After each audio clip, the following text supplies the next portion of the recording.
అదే కదా కదా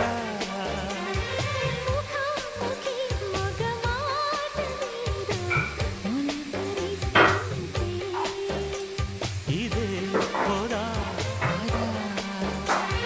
శృతి కలిసే జతై ఇలాగే మై మరిచే క్షణాలలో ఎద సొదలే కథా కళీలై జతులడిగే జ్వరాలలో